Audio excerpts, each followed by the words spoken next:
소득세 이어서 할게요.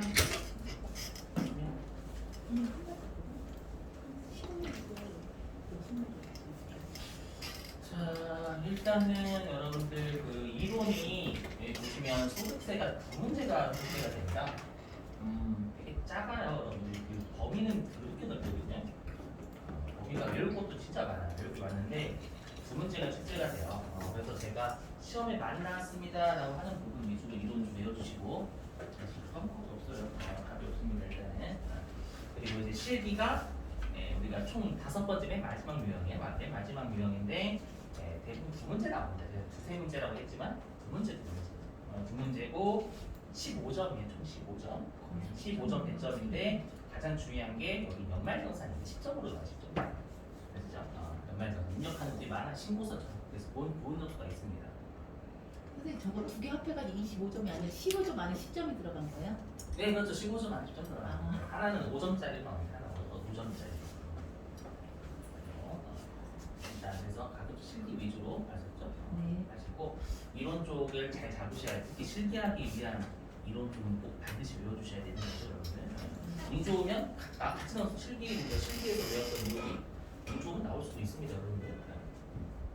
대점이 됩니다, 여러분 아시죠? 그래서 총 15점 배점이에요. 그렇죠? 자, 그러면 이제 소득세 특징 할 건데요. 다 소득세 다 있다고 해요, 여러분들. 다 표로 돼 있다, 표. 짜증나게. 아시죠? 이거 어쩌겠어요, 네. 자, 일단은 소득세 특징은 시험에 더럽게 잘 나옵니다. 왜냐면, 처음 배웠어요. 맞죠? 소득세는 우리가 세금 2급에서 처음 배우니까 특징은 잘 낼 수밖에 없어요. 아시죠? 부가가치세 특징은 세금 2급에서 안 냅니다. 왜냐면 두 번째 배우는 거예요. 부가가치세는요. 그래서 외워주셔야 돼요, 여러분들. 네, 보면 자, 소득세 특징은요. 자, 여러분들 우리가 소득에 대한 세금은 두 종류가 있어요. 뭐냐면 개인이 벌어들인 소득에 대해서 물리는 세금이 소득세고요. 맞죠? 법인이 벌어들인 소득에 대해서 물리는 세금은 법인세입니다. 그러면 우리가 법인하고 개인 중에서는 누가 여러분들 숫자가 많아요? 법인이요? 당연히 개인이 많죠. 그렇죠? 법인은 삼성, 현대인데 당연히 여러분들 김민국이라는 사람 이런 사람들이 훨씬 많지, 맞죠? 그래서 개인이 훨씬 많아요, 법인보다. 그걸 왜 그러냐면 개인은 사람도 많고요. 그리고 법인은 감정이 없지만 개인은 감정이라는 게 있어요. 그 말은 조세 저항이 심합니다, 여러분들. 아시죠? 조세 저항이 심하니까 세무서 입장에서는 조세 저항이 심한 개인은 어떻게든 계속 반복적인 것들만 과세하고자 하는 거예요. 아시죠? 어쩌다가 벌어들인 소득에 대해서는 과세하지 않고자 하는 게 원칙이에요. 제가 원칙이라고 했지? 원칙이라고 해서 무조건 어쩌다가 벌어들인 소득은 과세하지 않습니다라고 한 적은 없어요.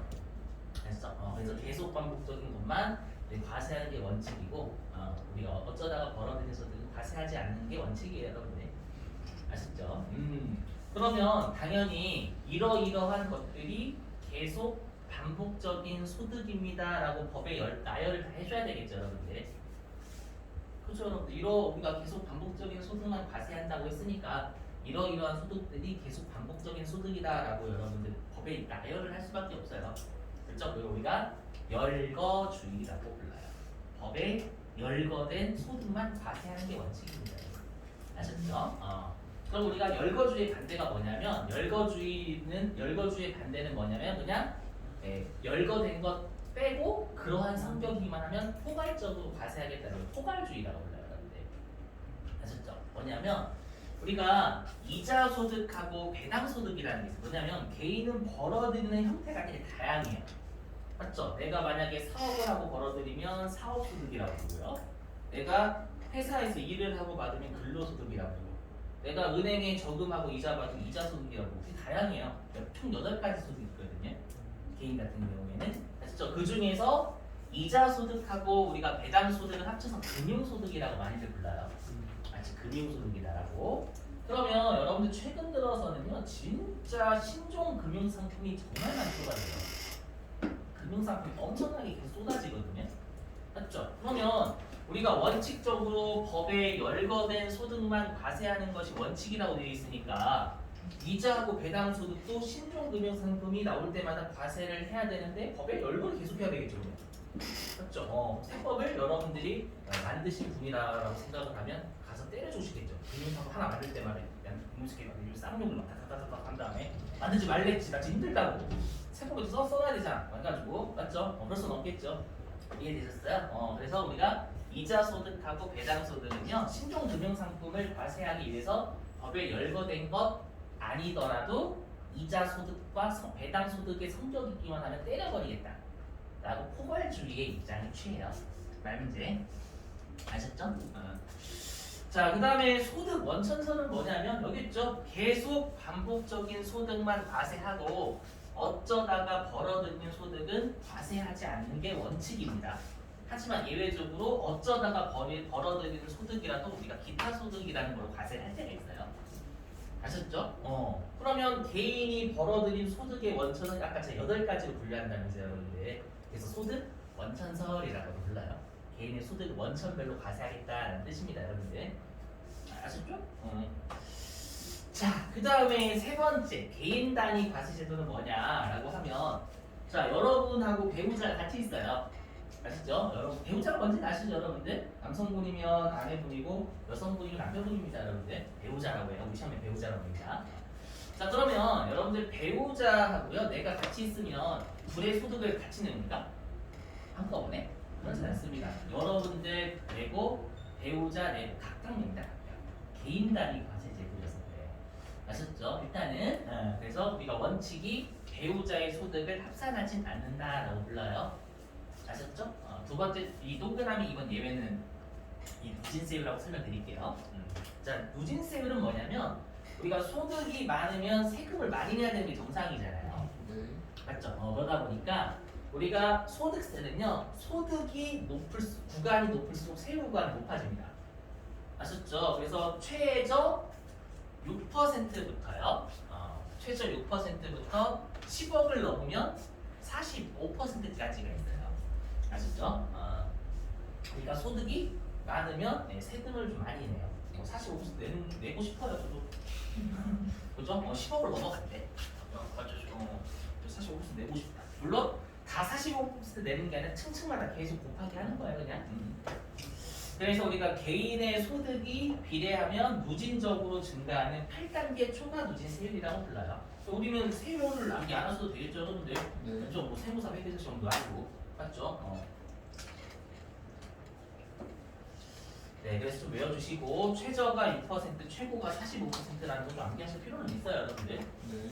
왜냐하면 우리 시험에 세율을 내거든요, 원천징수 세율.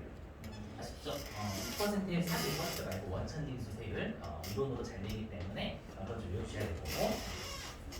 자, 그러면 왜 제가 누진세율을 말씀을 드리냐면 들어보세요. 그럼 들어보시면 자, 만약에 여러분 저 혼자 사업을 해요. 저 혼자 사업을 하는데 저 혼자 사업을 하고 있어요. 배우자는 놀고 있고요. 아시죠? 아내 놀고 있어. 그랬을 때 저 혼자 1억을 번대요. 아시죠? 그 사업에서요. 그럼 1억에 대해서 누진세율 두드려 맞으면 세금이 어마어마하겠죠, 여러분들. 네. 그죠? 그래서 어떻게 하냐면 배우자가 놀고 있지만 배우자가 저와 같이 사업을 하는 것처럼 꾸밉니다. 아셨죠? 그래서 어떻게 하냐면 나 50%, 배우자 50% 이렇게 장부를 허위로 하는 거예요. 아셨죠? 근데 배우자 놀아요. 아시죠? 일단은 그럼 그렇게 하면 어떻게 하겠어요? 그 사업장 1억에서 저 50%, 배우자 50% 이렇게 지분율을 허위로 정했잖아요. 네. 그러면 저는 5천만 원에 대해서 누진세를 맞고 배우자는 5천만 원에 대해서 누진세를 맞으면 당연히 저 혼자 벌어들인 1억 전체에 대해서 누진세를 내는 것보다 법에서 내는 것보다 세금이 적어요. 어떤 건지 이해되시겠어요? 이렇게 세금을 탈세하는 게 있다는 거예요. 아셨죠? 요거예요. 그래서 이거. 공동사업의 지분율을 허위로 정하는 거예요. 허위로. 아셨죠? 허위로 정하면 안 되겠다. 이때는 배우자의 소득을 합쳐버려요. 그래서 아내의 소득을 저의 소득에 얹어버리는 거예요. 1억으로 전체에 세고요. 아셨죠? 무슨 말인지. 이게 우리가 요거고요. 아셨죠? 자, 그 다음에 의무과세는 말 그대로요. 소득이라는 게 능력이에요, 여러분들. 그렇죠? 능력이니까 능력에 따라서 과세하겠다라는 게 있는 것 같습니다, 여러분들. 아셨죠? 자, 그 다음에 신고납세 제도는 뭐냐면 그 여러분들 자동차세하고요, 재산세 이런 것들, 주민세 이런 것들 있잖아요. 그거는 여러분들이 신고해요, 아니면 고지서가 날아와요? 보지 날라와요. 얼마가 찍혀서 날아오죠. 네. 그래서 얼마 내라고. 그걸 우리가 정부가 부과한다라고 해가지고 정부 부과가세 제도라고 불러요.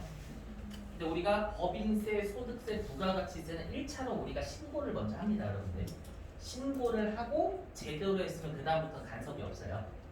맞죠? 그래서 1차 결정권자가 신고로 인해서 우리가 정한다라고 해가지고 그걸 신고납세 제도라고 불러요. 대표적인 우리가 3대 세목이 다 신고납세 제도예요. 아시죠? 그래서 우리가 소득세는 언제 신고하냐면 다음 연도 5월 달에 신고합니다. 다음 연도 5월. 올해가 지금 5월 달이잖아요, 여러분들. 그죠? 그러면 2020년도에 벌어들인 걸 2021년도 5월 달에 소득세 신고를 하는 거예요, 여러분들. 이해되시겠어요? 그러니까 소득세 신고는 다음 연도 5월 달 하는 거예요. 그 연도의 소득은 다음 연도 5월 달에 신고합니다. 아셨죠? 물론 예외는 있긴 하지만 아셨죠? 인기. 자, 근데 아까도 마찬가지로 여기 있죠? 자, 과세 표준이 없대요. 또는 결손금이 있대요. 신고를 해야죠, 당연히. 세무서 알아야 되니까. 맞죠, 여러분들? 아까 부가가치세 하면서 했던 내용이고요. 자, 그 다음에 우리가 소득세는 여러분들 가장 중요한 게, 우리 실기에서 중요한 게 뭐냐면 인세예요, 인세. 사람을 고려한 세금이다. 예를 들면 자, 저 혼자 400만 원을 법니다. 너무 좋죠. 행복하다, 진짜. 진짜로 400만 원 혼자 버는데. 그럼 집에 오면서 이거 오늘은 뭘 뜯어 먹을까? 치킨 먹을까? 맞죠? 일단 그 고민도 하잖아. 좀 뭐 쓸까? 어떻게 해야지? 뭐 놀까? 맞죠? 근데 제가 한 명이 아니라 아내 한 명 있고, 예, 자녀가 2명 있어요. 400만 원 버는 거야. 일단 받았어. 오늘 뭐 먹을까가 아니죠, 여러분들. 일단 생활비 얼마지? 우리 아들내미, 딸내미 학원 보내려면 얼마가 될까? 일단은 그죠? 아이씨, 저기 그지 같은 데서 여러분들 그죠? 전체한 문제가 다르지. 그죠? 그래서 여기 있죠? 위아래 수가 다르면 상대적인 부담률이 달라요. 맞죠, 여러분들? 이해되시겠어요? 그렇기 때문에 그 사람을 고려해, 부양가족을 고려해서 빼준다라고 해서 인세 또는 인적 공제라고 불러요. 이게 연말정산에서 가장 중요한 거예요. 아시죠? 아셨죠? 이거. 넘어갈게요. 다른 거 없죠?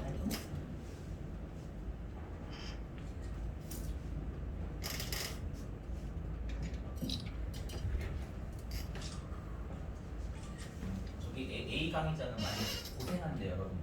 선생님이 소득세 이론하고 있는데 선생님 원래 사람들이 이런 거 알려주시더라고. 너무 힘들어한대요. 소득세 이런 이렇게 많아. 우리는 좀 달라질게요, 여러분들. 보여줄 게 완전히 달라지나? 어디 노래에 많이 들어갔어요? 네. 에일리가 불렀어요. 보여줄게요, 달라진 우리들. 근데 그렇지 않을 것 같은 분이 벌써 여러분들 초췌해져서 그런가? 지금 일주일 남았어요. 일주일. 진짜로 중식 때 가냐 여기 지금. 맞죠? 요거 따고 그다음 한글과 컴퓨터야. 한글과 컴퓨터야. 그죠? 뭐 이제 엑셀 따고 하면 완벽하지 이제. 자, 그다음에 요거는 좀 중요합니다, 여러분들. 요거 실기하고 이론 둘 다 중요해요. 뭐냐면 소득세 과세 방법입니다. 과세 방법 많이 중요하거든요. 해볼게요. 뭐냐면 여기 아래에서부터 이렇게 아래서부터 뭐냐면 우리가 그 소득이 전체 여러분 엄밀히 얘기하면 8가지가 있어요. 8가지가 있는데 나중에 언제 곧 할 거예요. 이자, 배당, 사업들로 연금, 기타 소득이라는 게 있고요. 그 다음에 그러니까 이러한 소득들은 우리가 좀 대략 어떤 느낌인지 아시죠, 여러분들? 이런 소득들은 1년에 한 번쯤은 발생할 수 있는 소득들이에요. 1년에 한 번쯤 발생할 수 있는 소득인데 아래에 있는 퇴직소득 1년에 한 번쯤은 발생할 수 있는 소득은 미친놈인 겁니다, 여러분들. 나는 올해도 퇴사를 하고 내년도 퇴사를 하고 그래야 1년에 한 번쯤 발생할 수 있는 소득이에요. 미친놈은 여러분 안 받아줍니다. 경력에 여기 퇴사 누가 받아줍니까? 그 미쳤구나 그렇게. 자, 그 다음에 양도소득은 뭐냐면 개인이 부동산을 양도하잖아요, 여러분들. 부동산을 양도하면 양도소득세라는 걸 때려요. 아시죠? 그럼 양도소득세도 뭐냐면 내가 취득하고 나서 팔기까지 기간이 상당해요. 맞죠, 여러분들? 퇴직소득도 마찬가지고 내가 회사에 입사할 때부터 퇴사하는 기간이 길잖아요, 여러분들. 이해되시겠어요? 근데 우리가 여러분들 누진세율이라는 게 뭐냐면 내가 1년치의 세율을 누진세율로 정해놓은 거예요, 세법에서요. 아셨죠? 근데 만약에 장기간에 걸쳐 발생하는 퇴직소득하고 양도소득에 대해서 누진세율을 때리잖아요. 그러면 세금이 원자 폭탄처럼 떨어져요. 무슨 말인지 이해되시죠? 폭탄인데 폭탄. 아주 장기간에 걸친 소득인데 45%를 때려봐요, 여러분들. 그죠? 사람 미쳐요. 맞죠? 그래서 얘네들은 별도로 빼내겠다. 별도로 빼내서 얘네들만의 별도의 세금을 부과하는 체계를 가지겠다라고 해서 분류해놨다 이렇게 불러요. 아셨죠? 그래서 우리가 퇴직소득과 양도소득을 분류해놨다. 다른 쪽으로. 그래서 분류과세라고 부릅니다. 아셨죠? 자, 그 다음에 이제 종합과세는 뭐냐면 이 6가지 소득 있잖아요. 이 6가지 소득 우리가 종합소득이라고 하거든요. 1년에 한 번쯤 발생할 수 있는 소득들. 아쉽죠? 그럼 얘네들은 원칙적으로 합쳐서 해야 돼요. 왜 합쳐야 되냐면 자, 아까 우리 누진세, 여러분 누진세율이 정확한 세금이에요. 뭐냐면 제가 만약에 아침에는 낮에는 일을 한대요. 그럼 근로소득이 있는 거잖아요, 여러분들. 맞죠? 그리고 제가 돈이 모자라가지고 밤에는 대리운전하고 있대요. 그건 사업소득으로 가요. 대리운전은 사업소득으로 갑니다. 아시죠? 사업소득으로 가요. 그러면 저는 근로소득과 사업소득이 같이 있잖아요. 그러면 우리가 누진세율은 어떻게 하냐면 한 사람이 2가지 이상의 소득이 있으면 누진세율로 세금 내는 게 정확한 세금이에요. 항상. 아셨죠? 무슨 말인지 이해되시겠어요? 그렇기 때문에 우리가 원칙적으로 6가지의 소득을 합칩니다. 왜 합치냐면 누진세율로 과세하려고. 정확한 세금은 당연히 2가지 이상의 소득에 대해서 우리가 누진세율을 내는 거거든요. 아셨죠? 그리고 이 누진세율로 왜 하냐면 우리가 신고를 해야 됩니다. 아셨죠? 신고를 해야 돼요. 예를 들어 볼게요. 예를 들면 자, 예를 들어 보면 여기 보시면 자, 제가 만약에 근로소득이 있고요. 근로소득이 5천만 원 있대요. 그럼 5천만 원 있으면 여러분 원천징수 되잖아요. 그렇죠? 근데 원천징수는 여러분들 어떻게 해요? 원천징수는 근로소득을 지급하는 사람이 너 사업소득도 있겠지? 또라야 뭐 퀴스토커야? 그래서 자기가 지급하는 소득밖에 없다고 가정할 거 아니에요, 여러분들. 맞죠? 그래서 원천징수는 얼마 있냐면 대략 500만 원 했다고 가정해 볼게요. 근데 제가 또 대리운전도 하는 거야. 밤에요. 사업소득이 있겠죠, 여러분들? 사업소득이 얼마라고 하냐면 얘도 5천만 원이 가지면 5천만 원. 그러면 우리가 나중에 배우시겠지만 사업소득은 원래 원천징수가 없어요. 아시죠? 원칙적으로 없는데 예외적으로 원천징수를 합니다. 다른 국내에서 아셨죠? 사업소득 이거 사업소득 그냥 프리랜서라고 할게. 강사. 아시죠? 강사라고 하는 게 낫겠다. 아시죠? 그러면 우리가 원천징수를 나중에 배우시겠지만 3% 원천징수가 되거든요. 그래서 예를 들어서 얼마라고 할까요? 얘를 원천징수 500만 원을 가정해볼게요, 여러분들. 똑같이 다르지만 아셨죠? 그럼 전 일단 1,000만 원 먼저 낸 거죠, 여러분들. 원천징수 5천만 원씩 각각 다르기 때문에 이해되셨어요? 하지만 소득세는 누진세율이 뭐냐면 너 2가지 이상의 소득이 있잖아. 더해라는 거예요. 아시죠? 더하면 1억이잖아요, 여러분들. 맞죠? 그럼 나중에 신고할 때 1억에 여기 30%라 가정해 볼게요. 30%인 3천만 원을 내야 되네요. 그러면 일단은 3천만 원에 대해서 원래 내야 돼요. 아셨죠? 신고 꼭 하라는 거예요. 근데 이렇게 하게 되면 저는 일단은 1,000만 원이 여기 또 들어가 있잖아요. 맞죠? 그래서 어떻게 하냐면 기존에 원천징수 된 건 차감하고 나머지만 냅니다. 2천만 원 내면 됩니다. 신고할 때. 무슨 말인지 이해되세요? 그러니까 종합과세 여기 있죠? 원천징수로 납세의무가 끝나진 않아요. 원천징수 그냥 기존에 미리 낸 것에 불과하다는 의미예요. 아셨죠? 근데 어차피 그러니까 정확한 세금은 2가지 이상의 소득이 있으면 누진세를 때리는 게 정확한 세금이니까 다시 계산하는 거예요. 확정신고할 때. 아셨죠? 근데 이미 세금 낸 건 기존에 있으니까 얘를 기존에 납부한 세금으로 1,000만 원 빼주고 나머지만 내는 거예요. 무슨 말인지 이해되셨어요? 이게 우리가 종합과세인데 여기 원칙이에요. 근데 예외가 있습니다. 우리 그 일시적인 소득은 과세하지 않는 게 원칙인데 예외적으로 일시적인 소득 과세하는 게 기타 소득이거든요. 대표적인 게 로또입니다. 로또. 로또. 근데 로또는 여러분들 세무사에 신고할까요, 안 할까요? 아니. 안 합니다. 그냥 은행에서 떼고 나머지만 줘요. 원천징수만 하고 나머지만 줍니다. 신고 안 합니다. 150다. 무조건 사면 친 거야. 한 번도 사본 적이 없어가지고 말을 그렇게 하는데 안 사봤어요. 그래서 뭐냐면은요. 여기 분리과세는 종합과세는 완벽하게 반대예요. 이 6가지 소득들 있잖아요. 이 6가지 소득들은 원칙적으로 누진세율로 하는 게 합산하기 위해서 하는 거예요. 합친 것이 누진세율로 과세가 되고 신고하라는 거예요. 아셨죠? 그럼 우리가 분리과세는 뭐냐면 반대예요. 합산 안 해요. 합산 안 하고 얘는 누진세율이 아니라 그 소득에 대해서 세무세 뜯기면 율이 각각 있어요. 그리고 원천징수 세율이라고 합니다. 아셨죠? 그러니까 원천징수세율은 합산하는 것에 세율이 아니라 그 소득에 대해서 일일이 다 세율이 있는 거예요. 아셨죠? 여기 원천징수 세율이고 여기 있죠? 원천징수로 납세가 끝나버려요. 이게 분리과세예요. 원천징수로 끝나버려요. 아셨죠? 그러니까 로또 당첨된 거는 나라에서 세금 뜯고 신고하지만 이렇게 되는 거예요. 이해되시겠어요? 그래서 확정 신고를 안 합니다. 그 말은 뭐예요? 분리과세, 소득 이 세 가지 반드시 외우셔야 되거든요. 이 세 가지 소득, 이 세 가지 중에서 한 가지 소득밖에 없다. 라고 하면 신고할 금액은 0인 거예요. 아셨죠? 일단 되셨어요? 그러면 외워주셔야 돼요. 이 분리과세 대상 소득 시험에 더럽게 많이 나오는데 세 가지가 있거든요. 아셨죠? 안 외우시면 눈물이 앞을 가린다 나중에. 해볼게요. 자, 일단 첫 번째 신고 안 해도 되는 거. 자, 여러분들 그 가끔씩 통장소에 해보시면 대부분 파란색이 많이 뜨죠. 알잖아. 파란색이 지출이잖아요, 여러분들. 파란색 많이 뜨지 않나? 그래서 가끔씩 근데 올라오면 갑자기 빨간색 하나 보이지. 빨간색이 이지 뭐야? 뭐가 들어왔지? 라고 하면 267원 막 찍히잖아, 여러분들. 이 자막 이렇게 돼 있죠. 재미없어? 근데 그거 보는 데 보시지 않아요? 통장 정리할 때? 맞죠? 그걸 여러분들이 세무서에 신고하신 거 안 한 거예요. 이자도. 안 했죠? 맞죠? 근데 갑자기 들어왔어, 이자가. 근데 금액이 좀 이상하지? 그 원천징수 당하고 끝난 거거든요. 세무서가. 아시죠? 그래서 뭐냐면 여기 있죠.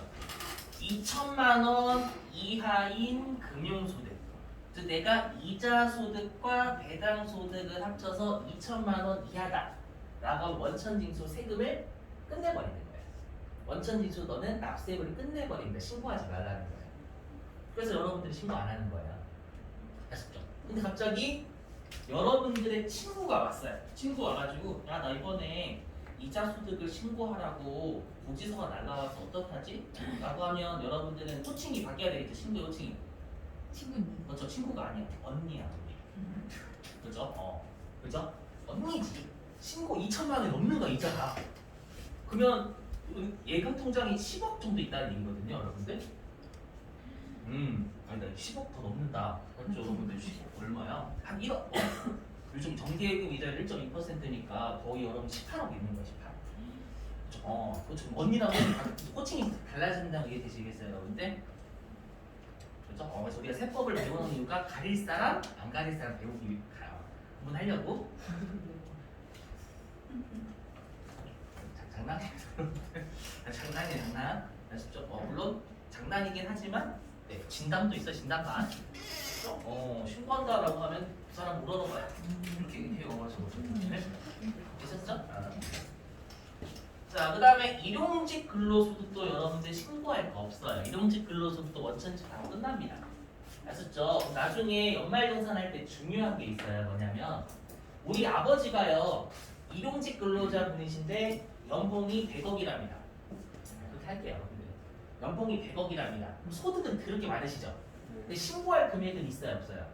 없죠. 그럼 내가 만약에 이제 다음 주 월요일 배우실 건데 내가 만약에 아버지를 위해서 이번에 보험료를 냈대요. 그거 공제 받을까요? 못 받을까요? 받습니다. 받아요. 나중에 배우시겠지만 절대 소득이 높은 부양가족이 아니라 신고할 금액이 낮은 부양가족이면 내가 지출하는 문제 돼요. 한국말 들리세요? 아, 네. 소득이 많은 사람이 아니라 소득이 낮은 사람이 아니라 신고할 금액이 낮은 사람에 대해서 그러니까 뭔가 외워야 될 것 같죠, 여러분 느낌이?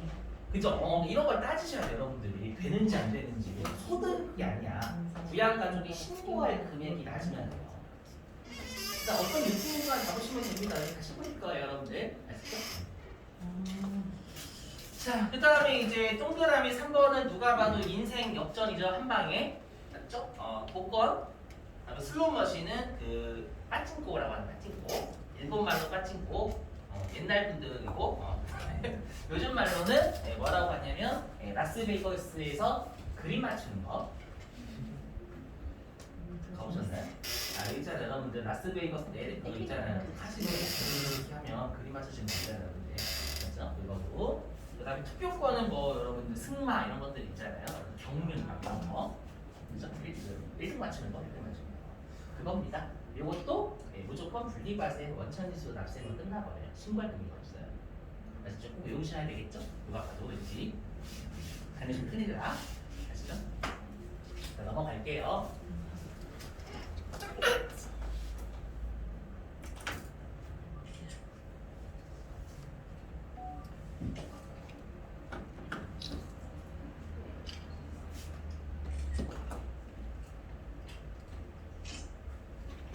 날씨가 갑자기 좋아졌어. 기분이 그죠? 아까 기분이 날씨가 요즘 이상해요, 맞죠, 여러분들? 우리나라도 사계절이 없대요. 맞죠? 우리나라 사계절. 여름 아니면 겨울이야. 좀 지구야 울지 마. 그렇죠. 지구야 울지 말라면서 비닐봉투는 여러분 그거 검은색 가져가요. 자, 그 다음에 이제 원천징수 해볼 건데 이거는 여러분 말문제만 하시면 말문제 뭐냐면 여기 완납적 원천징수 있죠? 이게 뭐냐면 원천징수로 세금을 완납한 거, 납부를 완료했다는 뜻이에요. 원천징수로 세금을 세금을 납부하는 것이 완료되다. 끝이다 이 뜻입니다, 여러분들. 원천징수로 납세로가 완료됐다. 이게 뭐냐면 아까 했던 분리과세요. 분리과세. 원천징수로 세금 끝냈다 이 뜻이에요, 여러분들. 아시죠? 그걸 완납적 원천징수라고 불러요. 알지 아시죠? 분리과세하고 같은 말. 아시죠? 그 다음에 예납적 원천징수는 뭐냐면 원천징수는 예납, 미리 납부한 것에 불과하다 이 뜻이에요. 우리 아까로 따지면 종합과세는 원천징수 뜯겼지만 다시 정확하게 합쳐서 세금 내야 되는 거잖아요. 그래서 예납적 원천징수는 종합과세에 얘기하는 겁니다, 여러분들. 이해되시겠어요? 무슨 말인지? 넘어갈게요. 잘 시험에 안 나옵니다, 여러분들. 제가 외워달라는 것만 좀 외워주시면 됩니다.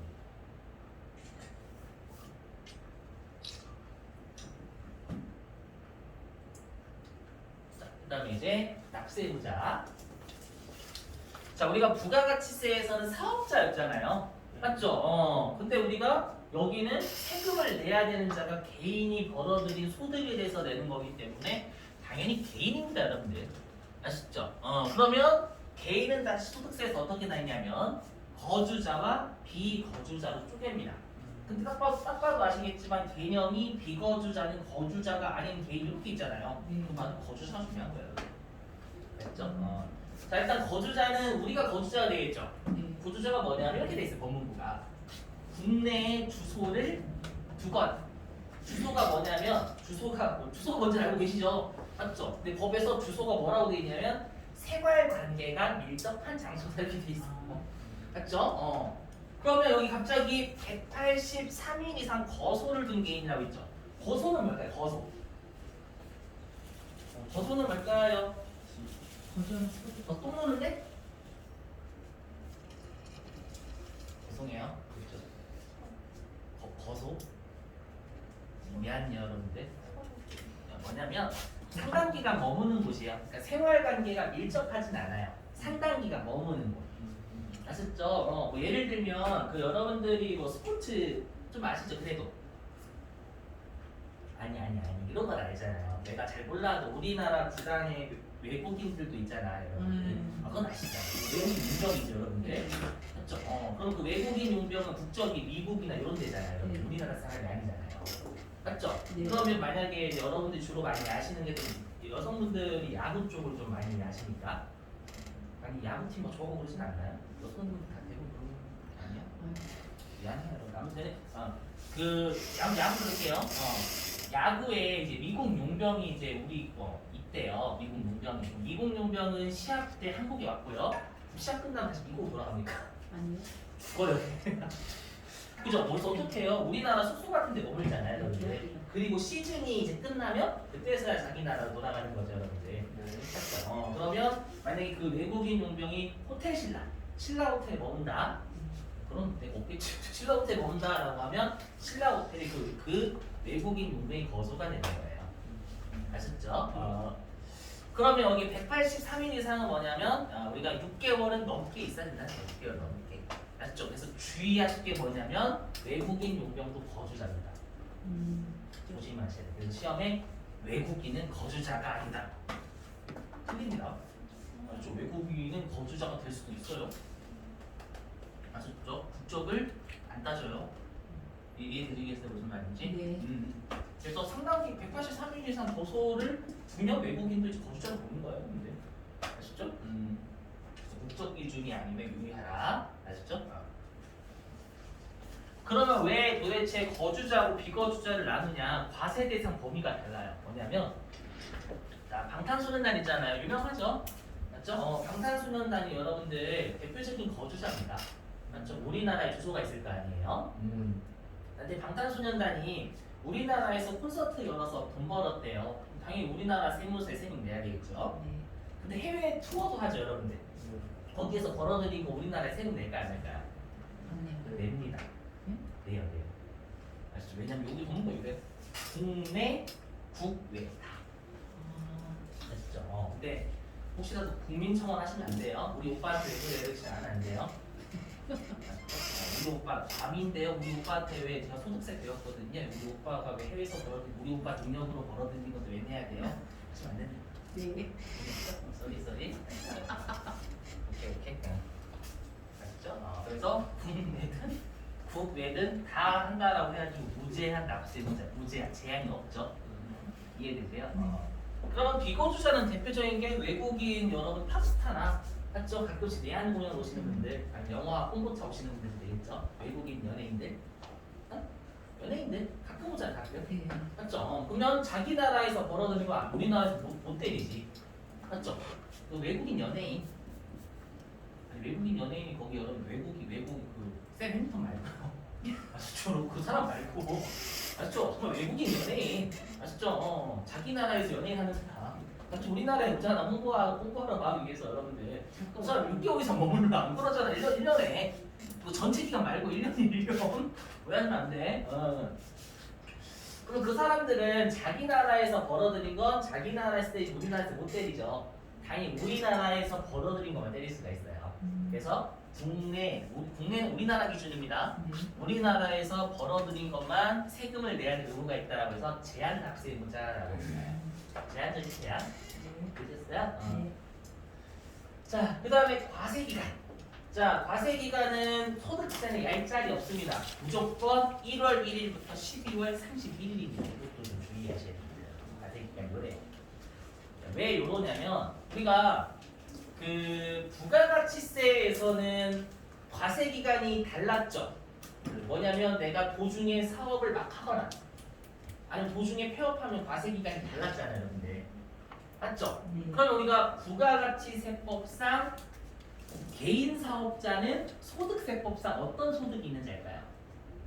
부가가치세법상 개인 사업자는 소득세법상 어떤 소득이 있는 걸까요? 사업소득이 있는 줄 알아요? 맞죠? 그런데 여러분들 우리가 소득세는 사업소득만 과세합니까? 다른 소득도 다 있어요. 맞죠? 그래서 여러분들이 만약에 내가 5월 1일날 사업을 한 거예요. 그러면 당연히 과세기간은 5월 1일부터 12월 31일일 것 같죠? 아닙니다. 왜냐하면 여러분들이 이자 통장은 가지고 계실 거란 말이에요. 5월 1일날 사업을 했어도 이자 소득은 내가 어렸을 때부터 통장 가지고 있으니까 1년치에 대해서 기대가 되는 거예요. 이해되셨어요? 그렇기 때문에 소득세는 다른 소득이 있으니까 사업소득은 도중에 발생하지만 이자 소득이나 다른 소득들은 1년치가 다 발생이 돼요. 맞죠? 이자 소득. 이해되세요? 그래서 다른 소득도 우리가 과세를 해야 될 거 아니에요. 그렇기 때문에 이때는 무조건 1월 1일부터 12월 31일로 갑니다. 이유가 지금 엄청나게 장난쳐요. 사업을 도중에 하거나 폐업하면 그날까지 다 이렇게. 낚시야 낚시. 조심. 잘 낚으면 잘 낚아요. 아셨죠? 다른 소득이 발생할 여지가 있어서 그런 거예요. 오케이? 자, 근데 예외가 있습니다. 여기 예외 뭐냐면 거주자가 사망한 거예요. 자, 우리 이제 누가 돌아가셨대. 그랬는데 갑자기 소득세에서 아니 과세 기간은 1월 1일부터 12월 31일이니까 죽었어도 12월 31일까지 이렇게. 그래서 그러면 이거는 뭐예요, 여러분들? 거의 조선시대죠? 탐관오리야? 맞죠? 죽었는데 12월 31일까지 벌어들이고 생겼는데 맞죠? 여러분 이거 백골징수라고 하잖아요. 맞죠? 백골. 좀 거의 탐관오리 그죠? 요즘 이런 시대는 아니잖아요. 맞죠? 그래서 거주자가 사망하면 당연히 사망한 날까지만. 자, 그 다음에 거주자가 출국했대요. 여기서 출국은 잠깐 나가는 거 아닙니다. 아주 거의 이민 수준. 장기간. 아셨죠? 장기간 세금 내고 가야죠, 여러분들. 그죠? 그래서 뭐라고 하냐면 1월 1일부터 출국일까지가 과세기간이에요. 아셨죠? 되셨어요, 여러분들? 오케이. 자, 넘어가겠습니다. 좀만 참으시고. 오늘 좀 많이 참아주셔야 돼. 다음 주 되면 여러분들 단칠기 기출문제 8문제, 7문제 쓸 수 있어요. 질려.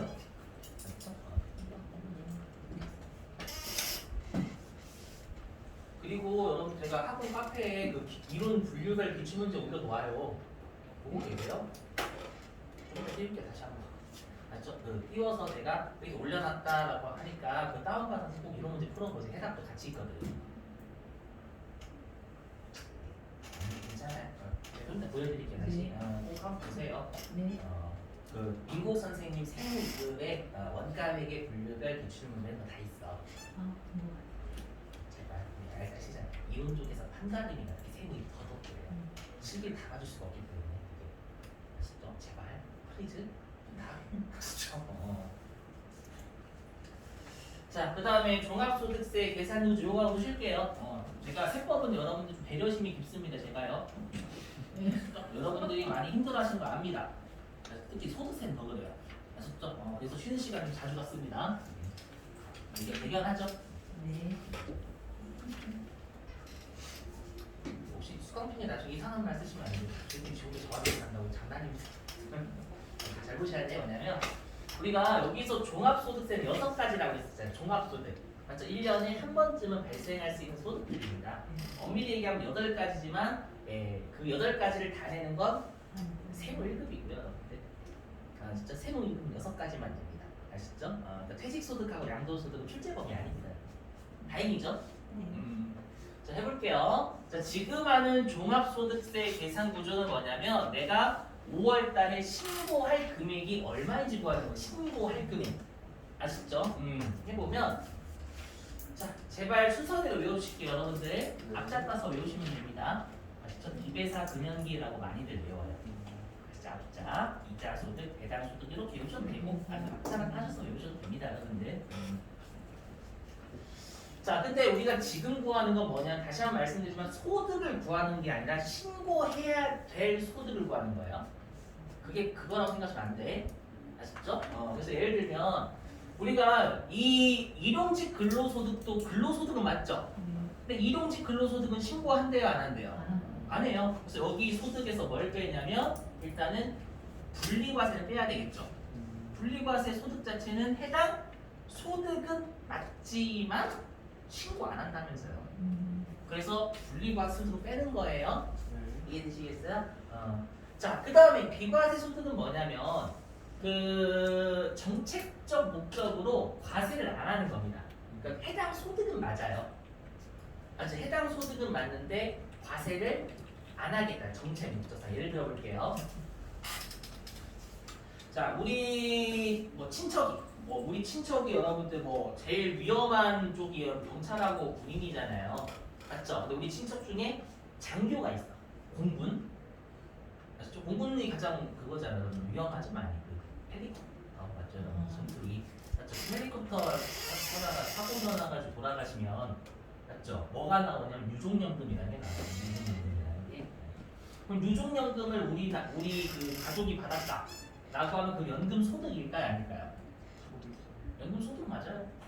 연금 소득이지 벌었으니까 연금 타는 거니까. 네. 이해되셨어요? 네. 그럼 얘를 과세하면 될까 안 될까요? 아, 안 되지 여러분들. 이게 비과세예요. 그렇죠? 그러니까 당연히 비과세는 해당 소득은 맞지만 신고할 건 아니죠. 당연히 안 내는 거기 때문에. 이해되세요? 왜냐면 시험 낸단 말이에요. 이렇게 뭐라고 되냐면 나 뭐 이자 소득이 여기 일용직 근로소득이 1,200만 원인데 내가 근로소득이 1,000만 원인데 분리과세 소득이 700만 원 있다. 이렇게 되면 나중에 할 건 300만 원인 거예요. 자, 그러면 이제 얘를 뺍니다. 근데 하나 이상하죠? 뭐가 이상하냐면 사업소득 보시면 뭐가 없어요. 그래서 그렇죠? 분리과세가 없죠. 그 말은 뭐예요? 사업소득은 무조건 뭘 해야 된다는 얘기예요. 먼저 신고를 꼭 해야 돼. 일단 자 이유는 설명드릴게요. 중요해요. 자, 왜 그러냐면 아까 여러분들 우리가 그 부가가치세법상 사업자가 소득세법상 사업소득자라면서요. 맞죠? 그러면 우리가 원천징수로 납세물을 끝내는 게 분리과세잖아요. 맞죠? 그러면 우리가 원천징수를 왜 하냐면요. 세금을 파악하는 게 주된 목적이에요. 회사에서 여러분들한테 월급 줄 때 세금 뜯잖아요. 그럼 여러분들의 총 월급이 얼마인지 파악할 수 있는 거예요. 세무서에서. 그게 원천징수의 주된 목적이에요. 소득 파악하는 게. 근데 제가 사업소득이 있는 자는 부가가치세법상 사업자라면서요. 그럼 부가가치세법상 사업자는 뭐래요? 부가가치 신고를 합니다. 부가가치 신고를 한다는 건 소득 파악이 돼요. 맞죠? 부가가치세에서 소득 파악이 됐으니까 원천징수를 할 필요가 없다라는 거예요. 소득세 입장에서. 이해되셨어요? 이미 소득 파악이 부가가치세법에서 끝났잖아요. 그래서 원칙적으로 원천징수를 할 필요가 없다라는 거예요. 그러면 원천징수가 안 됐다라는 건 사업소득이 원천징수가 안 됐다라는 건 세금을 안 낸 겁니다. 소득세를 안 낸 거예요. 안 냈으니까 신고를 꼭 하라는 거예요. 이해되시겠어요? 네. 그래서 분리과세가 없어요. 사업소득이. 오케이? 되셨어요? 자, 그럼 이렇게 하면 우리가 여러분들 신고는 수익에 대해서 할까요? 이익에 대해서 할까요? 수익에 대해서 할까요? 이익에 대해서 할까요?